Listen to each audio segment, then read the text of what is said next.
You're listening to The Q Switch with your host, Spence. Welcome, one and all to the Q Switch Conversations podcast. I'm your host, Spence. The mission of this show is to tackle subjects currently impacting ophthalmology and to pull in leading eye care professionals and industry players to discuss their unique perspectives. So let's jump right in. Today's show features Dr. Noha Ekdawi, pediatric ophthalmologist at Wheaton Eye Clinic located in Chicago, in the Chicagoland area. And she'll be weighing in on today's topic, transforming pediatric eye care delivery through equipment innovation. Dr. Ekdawi, welcome to the Q Switch and making time for us today. Where are you calling from? I'm coming from Wheaton, Illinois. So thank you so much for having me. Great. Well, now that 2025 has kind of really started off, how are things going for you and your team at Wheaton Eye Clinic? I think this year has been busy as always, and that's always great. We have 5 pediatric ophthalmologists in our group, and all work well together and have been busy in clinic and surgery. So it's been great. Well, good. Well, I'm glad to hear that. So it is great meeting you and having you on the show. Well, let's start by having you share the origin story of Wheaton Eye Clinic and maybe include a little light bulb moment that put you on the path to being a pediatric ophthalmologist. Oh, wonderful. So Wheaton Eye Clinic has been around for over 80 years. It was started by a medical missionary. And so that has been the founding principles of the Wheaton Eye Clinic. Really, we're there to serve our patients, and together we all get better.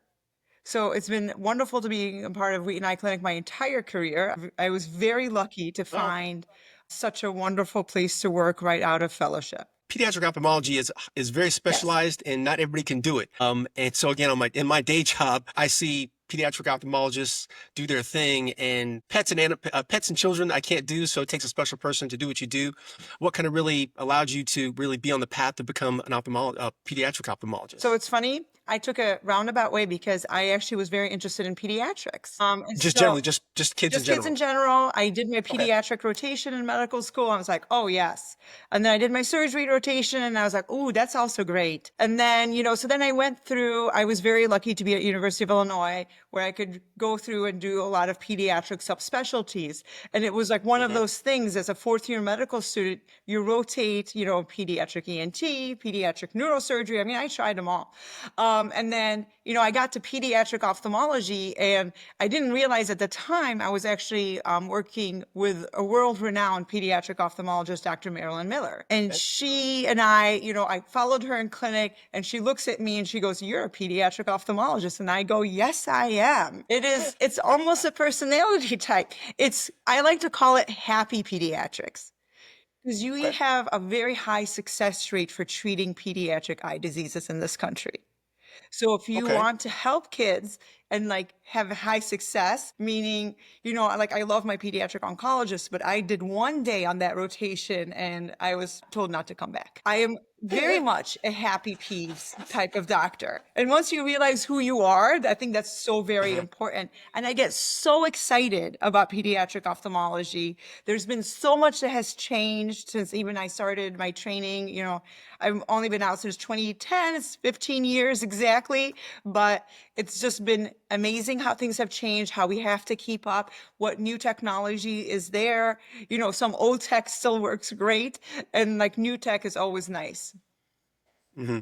Well, I can really just hear it in your voice how after you said, was it 15 years, you were still just as excited, enthusiastic, energized about what you do. And that really comes across not only so much to me, but I think the families and patients that you see on a regular, because it's so important, because these children oftentimes don't know what's going on, and they need the right personality to make sure that they understand that they're being treated, they're being helped, and they're going to be okay. And I think you project that in every word that comes out of your mouth. That's great. Yeah, no, this is why I love pediatric ophthalmology. I really wouldn't do anything else. That once you find your specific specialty, it's so very specific. It's it's almost like a calling. You're like, oh, this is it. This was what I was looking for this whole time. Agreed. Well, thanks for sharing that, Doc. So let's move on to the subject at hand and what brought you to the show today. So transforming pediatric eye care delivery through equipment innovation. I'd like to start by talking about the role that equipment innovation has played in pediatric eye care, because treating children is such a unique subspecialty, as we just mentioned. What challenges do pediatric ophthalmologists face that new innovative technologies are helping to solve, and what challenges would you say are being left behind? So I think there's been great strides in pediatric ophthalmology. First of all, we all know that imaging technology has improved drastically. And, I would say that especially with OCT, wide field fundus cameras, all those things have been amazing for ophthalmology. Pediatric ophthalmology felt a little behind because, until the handheld OCT came out, which it did, where we couldn't, now with a handheld OCT, I was able to get OCT maybe sometimes 3-4-year-olds, but with a handheld OCT, we can go to the NICU and get an OCT. It has been just a game changer. So I feel like we were behind, but then they gave us a handheld OCT and then we were all very happy. And now they have OCT in intraoperative, like surgical scopes. So you can do an OCT live while you're doing surgery. It has just been a life changer for pediatric ophthalmology. Having said that, all those techs are very expensive. So in private practice, I don't always we don't have the scope, the surgical scope with OCT, and I do not have the handheld OCT. I think a few academic centers have those abilities. So that's one thing. And then, but we also have gained a lot in treatment devices. So, everyone loves to talk about virtual reality. Kids love virtual reality. So now Really? using virtual reality and we can do visual fields on kids that you could So do. I've seen devices with the headsets that it's just like playing video games for them, I'd imagine. And once you make it a known device for kids, it just takes away all of that negativity. So, you put they're like, oh, I want to do this. Yes, I want to do a VR. So they can do visual fields that way. And now we even can treat amblyopia that way because they are able to, because, normally, and it is still the gold standard to patch children 2 hours a day to 4 hours, just depending on the severity. But now the virtual reality headsets, and actually that one's by Luminopia, and there's another one by CureSight that's not virtual reality, but they get to watch Netflix with glasses on. Just those two things, just being able to, and what they're doing is they're grading the visual input into the good eye and making them use the poorer eye, just like patching would. Oh, But wow, it's just bringing it to the patients in a very friendly, the word I'm going to use, friendly manner. Okay. But yeah, we still think that, of course, patching. So then, another thing that is actually really hounding, I'm going to call it hounding private practice and pediatric ophthalmology in general, is the huge increase in myopia that we have seen over the past few years. So what's new with myopia? It's just nearsightedness. So what's the reason for that? Because I've known a couple of industry people that are focusing exclusively on myopia in children. Yes. So why the shift? Is it just now just getting a spotlight, or has it always been there and just now getting attention? It's interesting you should say that. So I grew up right next to where I'm working, and I did notice, a lot of my friends had glasses. So we have everyone wore glasses. We're right outside of Chicago. We're suburbanites. But what has really happened is these people who were nearsighted are having kids that are even more nearsighted. And I think it's multifactorial because, if your parents are nearsighted, you're going to be nearsighted. That's genetics, right? Some of it is genetics. But why is it increasing so much? How's screen time, right? We love to blame screen time, but is it screen time or the lack of outside time? I actually think a lot of this is due to outside time. When we were kids, we didn't have our handheld devices. We had a computer that we shared. We had a computer lab at school.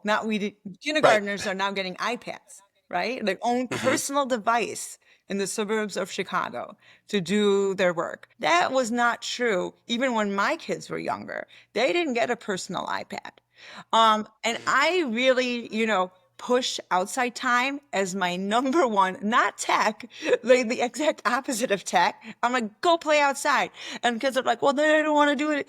I say, go be a tree, because the research all shows eating lunch outside decreases myopia.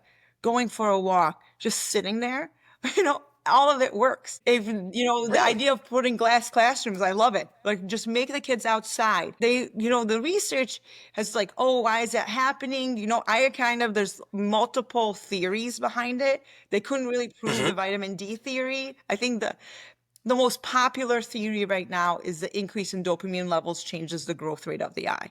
And that's what's most important.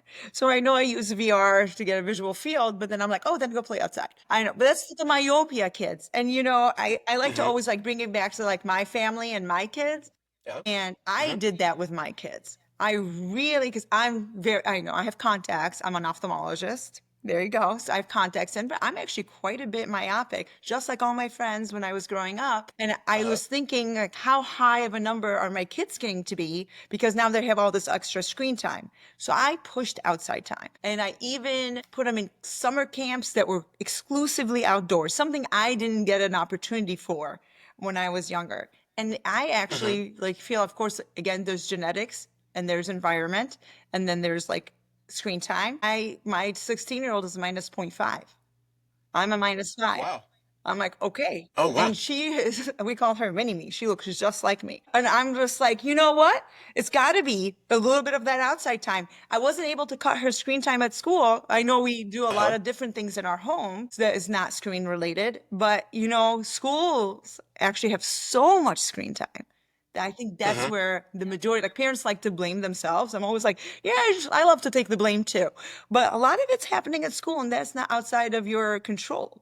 And if you're giving your 5-year-old an iPad, and you didn't give your 5-year-old an iPad, well, that's tough, right?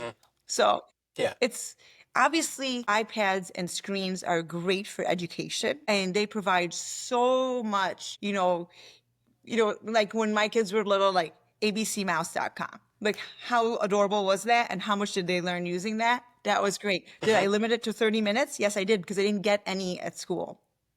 That's just a difference, That's just a clear difference. In home, I feel like I was able to limit. At school, now in high school, whoa, like now the gates open and there's so much. But for treatment other than outside time, there is a new type of contact that's been FDA approved for a few years now called MiSight. And MiSight contact does do the peripheral G focus, which is how Ortho-K, which is an older technology of contacts, used to work for myopic progression. And so that's actually new, and it's a daily disposable contacts just like mine. They have very low risks associated with them. And there is now peripheral G focus glasses. Those are the greatest things, because, not everyone can do a contact, but the kids wearing glasses, peripheral G focus glasses, is amazing. However, they're not FDA approved in the US. So we don't have them yet, but there's something that we really should look forward to. And the whole world is on low-dose atropine, and that is something, of course, that we use in the US, also not FDA approved, but because we can compound it, we actually have it available. So MiSight is FDA approved, and it's been a great daily disposable contact. Okay, and children can use that? Yes, we can use them. They're very young. I try to stay at 7 and over, because I feel like a contact in a smaller child, parents are really putting it in and out. And what happens if something happens at school, and they need to take it out, and now the kid doesn't know exactly how to take it out? That makes me very nervous. So, you have to do the risks benefits on the very small children. So for those is what I'm looking forward for the glasses, the peripheral G focus glasses. Those are that's one of the best technologies to come out for pediatric myopia in a long time, like since MiSight, really. And that's not FDA approved now, but is it on the horizon? Hopefully. It's already approved in 40 countries.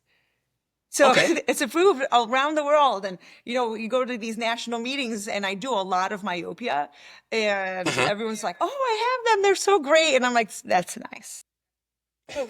I'm going to be patient. I only ask once a month to see if I'm able to prescribe them yet. Once a month on the dot, I email, can I have them yet? No, they're not. Okay. So let's turn it back to some of my questions here. Some of what you just said speaks to this. So I've spoken to a number of pediatric ophthalmologists, and they all seem to agree that there has been little investment towards developing innovative equipment over the years that's specific to pediatric ophthalmology in comparison to other ophthalmic specialties. Would you agree or disagree, and why? There's been a lot of, pediatric ophthalmology is always kind of I want to say, put on the side because people do not want to test on children. It's a much more Right. difficult research study to do. The two areas in pediatric ophthalmology that have gotten attention are amblyopia and myopia. And so there are new technologies coming out in there. And then there is looking at, artificial intelligence in ROP screening, in reading OCT. I actually could argue there's already a little bit of artificial intelligence in OCT because, we're not manually measuring the thickness, the macular thickness. That is coming out from the machine on itself. Could we consider that artificial intelligence? And now with the handheld OCT, can we do more with artificial intelligence? Yes. So there's been some innovations in pediatric ophthalmology, and I'm a glass half full type of person. So I'm going to Okay. focus on the things that are coming out and the things that are improving, and less on like, oh, okay, like I wish I had that, but I'm going to make do without it. So it's partly a personality difference there. That's how I'm going to say it. I'm a glass half full, so I've seen a lot of progress in pediatric ophthalmology. I don't see us really falling that far behind. And a lot of Okay. times when something does come out for glaucoma, it's not like we can't use it. It's just not FDA approved often. We have to use it off label. Like one of the best examples is for keratoconus. When the new treatment came out for keratoconus, it's not FDA approved on children, we were using it. So I know it's not the best, and it's always best to get FDA approval on children because children are not just small adults. They're all their own people. Yes, but there's some things that have lagged behind the adults, but we can sometimes borrow it. So when you speak to being a little bit behind, what are some of the biggest barriers to preventing that widespread adoption and investment into new pediatric ophthalmology, ophthalmic technologies? That's an excellent question. I think it's really multifactorial. Is there going to be enough reimbursement? Because some pediatric eye disease is so rare and so small. So our rare things always kind of get left behind. Like when we talk about genetics, the RPE65 gene is the only one we really have going right now that can help treat Leber's congenital amaurosis. So what are they doing for the adults in genetics versus kids in genetics? And then that's, I feel like, the best way to explain why I think the kids are being left behind. Because when you do like gene therapy and you're injecting, are the doctors and the researchers and the companies more willing to inject an adult or a child? I think An adult, of course. I think this is where we fall sometimes behind. I think in all of pediatrics, that's the issue. I think we sometimes get left behind. And then a lot of people will say pediatrics doesn't really reimburse very well. And I think a lot of people have said that over time. I think it's completely fine, but I think other people will disagree. Glass half full. I think we unfortunately have a harder time with like a larger amount of non-paying patients and maybe difficulty with state public aid, whereas most adults and seniors have insurance or Medicare. And those are easier to work with for most companies. It's just easier to work with those two. So I feel sometimes for that also reason, and it's a sad reason, that we get left behind. So you mentioned just a bit ago that children aren't just, little adults. They're their own people. Yeah. So I'd like to maybe turn the conversation to the patient experience for just a moment. So in your experience, what makes treating children unique, and how can technology help make diagnostic exams and treatments less stressful for young patients? I think you spoke to the VR piece, but is there anything else that you think would really be more like a 360 view of that? I think some things are actually already exist. Actually, I'm going to add one more thing that has come out. It's like Go Check Kids, like iPhone apps that do vision screening for us. It's an iPhone. And the pediatricians. Time out. On visual fields on an iPhone, like they carry in their pocket on a This day. is vision screening. Oh, Yes. vision screening. This is vision screening. So Okay. So the question is for pediatric ophthalmology, who should be seen, right? Let's just stop there. And so, okay, so who should be seen? I can't see every child in the area. Can't do it. Not enough time in a day. So the idea is with kids is to catch diseases early because it's better and we have better outcomes. Like that 98% success rates in the amblyopia come with early detection. So what's nice is like one app that's pediatricians actually in my area all have, it seems like, go check kids. They take a picture with an iPhone and they can refer kids who have a problem much easier than ever before because the kid doesn't need to talk. They don't need to say letters. They can come in sooner. So then some of times, it kind of overcalls a little bit, but I prefer that than an undercall. So then that's one technology way that we're getting them. And then once they come into the office, if anyone can figure this out, because I haven't, what we really need is a way to do an accurate eye exam in kids without dilating them. Like, I don't know how to deliver eye drops to children without trauma. That would be the best thing that ever happened to pediatric ophthalmology. That's the area of technology I would want. How do you put an eye drop or figure it out? Like, how do we not use an eye drop? Maybe, in my clinic, we do drops and spray. Spray is the exact same thing as drops, but we spray it instead. And sometimes they like that better, but like, that's the weird technology. Like, because with kids, especially with the nonverbal ones, how do you know they need glasses? Everyone asks me, how'd you give that kid glasses? I'm like, well, I dilated their eyes. They hated my guts, but I dilated their eyes and I gave them the glasses. I feel like that's an area that really needs, like, how to do more gentle. The word I'm going to use, gentle eye exam. I dilate my kids every year. I actually think it's really important. I think that's how you really pick up diseases. Do I think like getting an Optos, which is one of the wide field photos, sufficient on kids? I don't. Unfortunately, I have caught so many things that Optos did not catch. Like somehow, somewhere, the wiggles, I call them the little wiggles in the Optos machine, it doesn't work as well. It's missed retinal tears on children. And that's, really important. Wow. So yes, and I know my eye exam didn't miss the retinal tear, but that's because I dilate everyone. The Optos is in addition to, so I don't really have the technology yet, even with Optos, to do an accurate retina exam on a kid. That's another area that would be great. So I think you, again, touched on this a bit over the course of the conversation, but my next question is, as you look to the future, what role do emerging technologies like AI, which you mentioned, and then even robotics have in potentially transforming pediatric eye care in the next decade, say? I think AI will be amazing for detecting smaller, tiny irregularities on the OCT earlier. The example I would like to use is Stargardt's. Stargardt's, the kids start off with great vision, but there's you sometimes see these little RPE irregularities very early. Can OCT, can AI catch that earlier than my eyes catch it?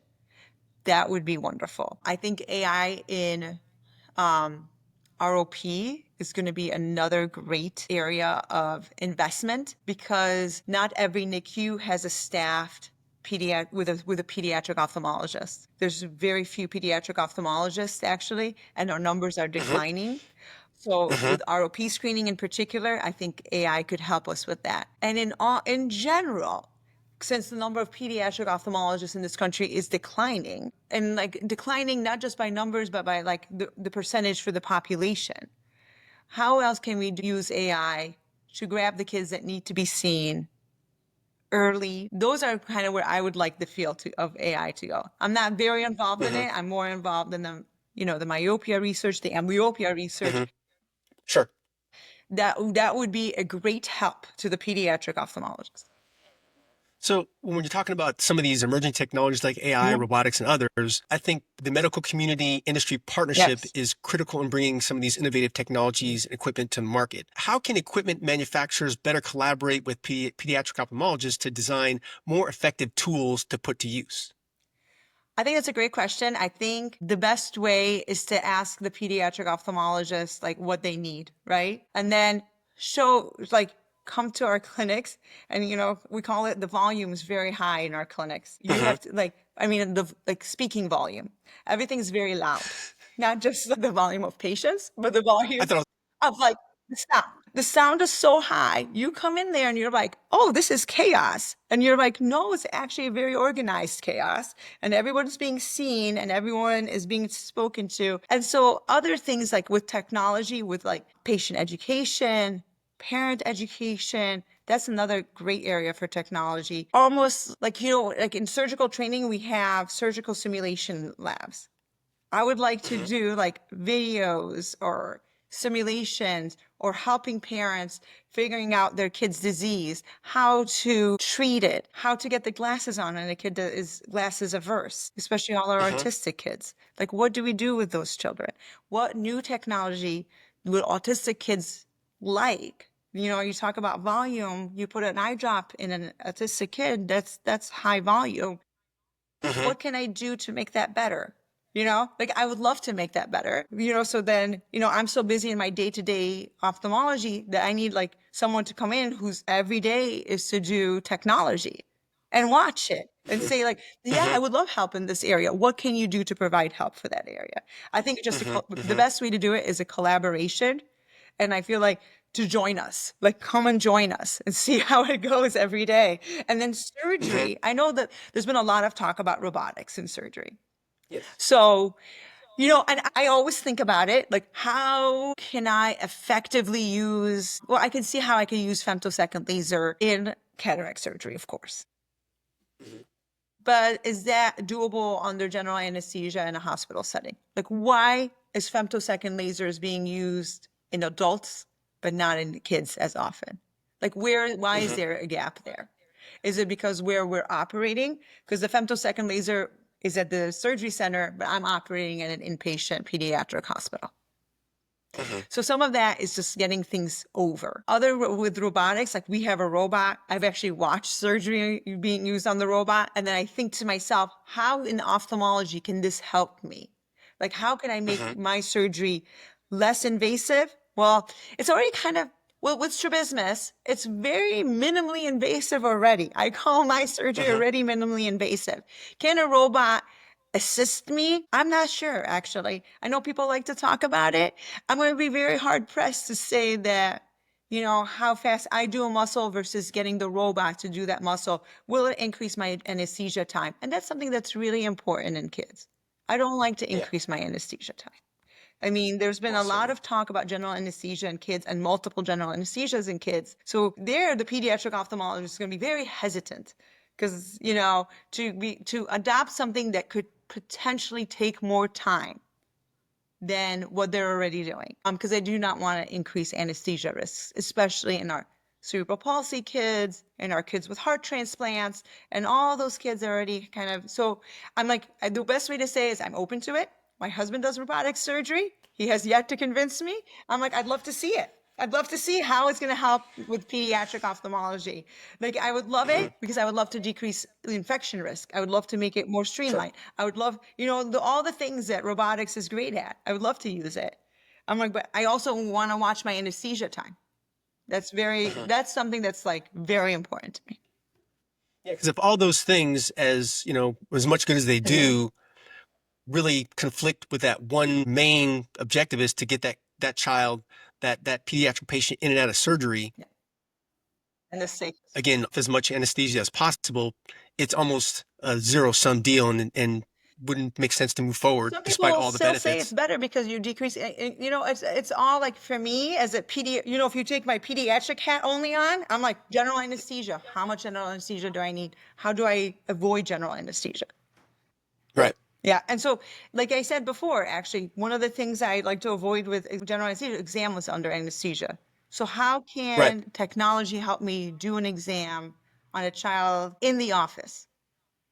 That I would love to do. That's the study I would like to see. Yeah, well, I tell you, I mean, being here in Miami, I go to Bascom Palmer a lot, and whenever they use one of our lasers, it's always like, we don't know if we're going to use your lasers yet, Spence, because it's an EUA. Exactly. And so I was like, well, okay, so just wait around, and sometimes they use it, sometimes they don't, but this kid is always, you know, have to be diagnosed first, have to be assessed first to see if they see what they need. And I can see the benefit of being able to achieve that same diagnostic, that evaluation without having to go to the OR, be under anesthesia, and all that comes with it. So yeah, absolutely. If somebody can figure that one out, they'd be on something. Because honestly, that's exactly what I do. I have everything ready for an exam under anesthesia. I get my laser. I have literally, you know, because I'm not sure. Because sometimes you have zero view in the office and you need to put it to sleep. But I like to have everything ready to go. So you bring in all this equipment just to be ready, and then you'll see what you have. And, you know, and it can vary greatly what you see. And I would love to have a hint. And I thought actually Optos was going to help me with that. It didn't quite work out as I had hoped. Hey, so listen, one final thought, doctor. What advice would you give to ophthalmologists looking to integrate new technology into their pediatric practices? In all honesty, have an open mind. That is my greatest thing because, I'm going to use myself as an example. It was, patching, that's the only thing that's going to work for amblyopia. Like, I'm not going to try anything else. I'm not going to do it. And then, I was part of the Pediatric Eye Disease Investigator group and using the Luminopia and CureSight and just being open to those two things to help kids with amblyopia. I think that's just being a little bit more open-minded. Other technologies can exist. I'm always I'm going to say myself, very conservative. So I'm always, I want to see the research. I want to see the randomized control study, but then I'm willing to enter your randomized control study to help improve things. Like, I'm willing to do that. And I think that's where sometimes there's a hurdle in pediatrics because you're so fixated on saving your children that you're like not willing to not experiment, but like try something new. And, you also have to look at the risk benefits alternatives and like, is this really going to be much helpful? But if a kid's not patching, why don't I do Luminopia or CureSight? Why not? If a kid's not doing their eye exercises, why not try the convergence insufficiency treatment online? Because maybe they'll find that more acceptable and at least open them to doing something more. I found 90% of the time, actually, I use Luminopia and CureSight, and the technology opens the kid's world to, I can treat my amblyopia and I shouldn't be so resistant. Some of it is just pure compliance. So be open-minded. Be open-minded, yeah. Good. Well, Dr. Ekdawi, today we discussed transforming pediatric eye care delivery through equipment innovation, and you certainly provided valuable commentary that will make a difference to everyone listening and watching. So thanks again for your voice and sharing here on the Q-Switch podcast. I wish you all the best. So before we do sign off, if there are any listeners who wanted to connect with you to learn more about what you have to say on the subject, where can they find you? Wheatoneye.com or Ekdawi at Wheatoneye. Can you say that one more time? Ekdawi, Nekdawi at Wheatoneye.com. I'm happy to hear from anyone. Awesome. We'd like to thank Riverside FM and Passionate Media for making this show possible. That's a wrap for this episode of the Q-Switch Conversations podcast. Until next time, this is Spence, and I'm out. You're listening to the Q-Switch with your host, Spence.